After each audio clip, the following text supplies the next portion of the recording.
Hi doctors. ஏஐபிஜிடி எக்ஸாமுக்கு prepare பண்ணிட்டு இருக்கீங்களா? அப்போது நான் சொல்கிற இந்த 5 டிப்ஸை ஃபாலோ பண்ணீங்க அப்படின்னா ஈஸியாக எக்ஸாமை கிளியர் பண்ணிடலாம். Tip number 1, planning. வடிவேல் சொல்கிற மாதிரி எந்த ஒரு விஷயத்தையும் பிளான் பண்ணி பண்ணணும். அதுவும் எக்ஸாம் விஷயத்தில் பிளானிங் அப்படிங்கிறது கண்டிப்பாக இருக்கணும். நம்ம எக்ஸாமுக்கு 1 மந்த்துக்கு முன்னாடியே சிலபஸை கவர் பண்ணுற மாதிரி சூப்பரான ஒரு டைம் பிளானரை ரெடி பண்ணி வச்சுக்கணும். ரெடி பண்ணி வச்சுக்கிட்டா மட்டும் பத்தாது, ஃபாலோவும் பண்ணணும்.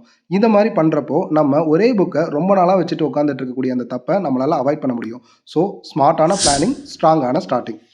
Tip number 2, blueprint. இது 10th 12th எக்ஸாமில் ஆரம்பித்து யூபிஎஸ்சி எக்ஸாம் வரைக்கும் இருக்கக்கூடிய எல்லா எக்ஸாமுக்கும் ரொம்ப இம்பார்ட்டண்டான ஒன்று.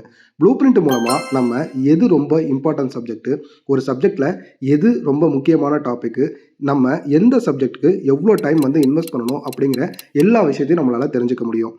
இதனால் சிலபஸில் இருக்கக்கூடிய இம்பார்ட்டண்டான சப்ஜெக்டை நம்ம மிஸ் பண்ணாமல் படிக்கவும் முடியும். So blueprint, clear direction. Tip number 3, mnemonics.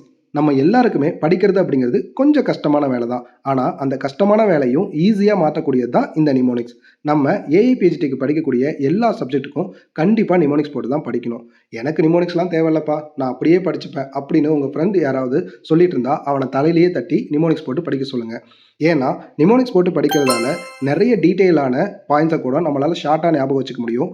Exam டைமில் ரொம்ப ஃபாஸ்ட்டாக நம்மளால் ரீகால் பண்ணிக்கவும் முடியும். ஆப்ஷன்ஸை பார்த்து கன்ஃபியூஸும் ஆக மாட்டோம். ஸோ நிமோனிக்ஸ் அப்படிங்கிறது memory locked. Tip number 4, revision. இது உங்கள் ப்ரிப்ரேஷனை ரொம்ப ஸ்ட்ராங்கானதாக மாற்றும். ஏன் அப்படி சொல்கிறேன்னா, ரிவிஷன் இல்லாமல் படிக்கிறதுங்கிறது ஒரு ஓட்டப்பானையில் நம்ம தண்ணி பிடிக்கிற மாதிரி. ஒரு பக்கம் தண்ணி உள்ளே வந்துகிட்டே இருக்கும், இன்னொரு பக்கம் வெளியே போய்கிட்டே இருக்கும்.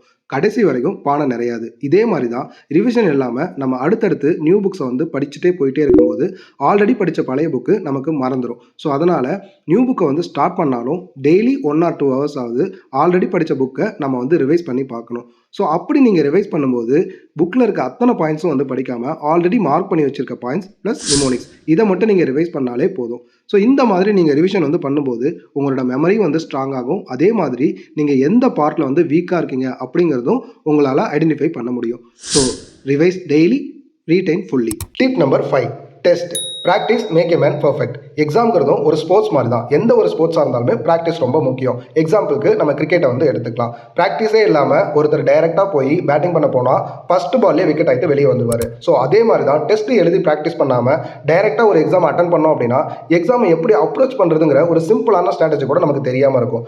இவ்வளோ இம்பார்ட்டண்டான டெஸ்ட்டை நம்ம ப்ராக்டிஸ் பண்ணுறதுனால நம்மளோட நாலேஜை நம்மளால் அண்டர்ஸ்டாண்ட் பண்ணிக்க முடியும். அது மட்டும் இல்லாமல் நம்மளோட ஸ்ட்ரென்த் என்ன, நம்மளோட வீக்னஸ் என்ன அப்படிங்கிறதையும் நம்மளால் தெரிஞ்சுக்க முடியும். இதை விட முக்கியமாக எக்ஸாமில் எப்படி நம்ம டைம் மேனேஜ்மெண்ட் பண்ணுறது அப்படிங்கிறத நல்லா நம்மளால் ப்ராக்டிஸ் பண்ணிக்க முடியும். ஸோ டெஸ்ட் அப்படிங்கிறது to build your confidence. So நான் சொன்ன இந்த 5 டிப்ஸை ஃபாலோ பண்ணுங்கள். ஏஐபிஹெச்டி எக்ஸாமை ஈஸியாக கிராக் பண்ணுங்கள்.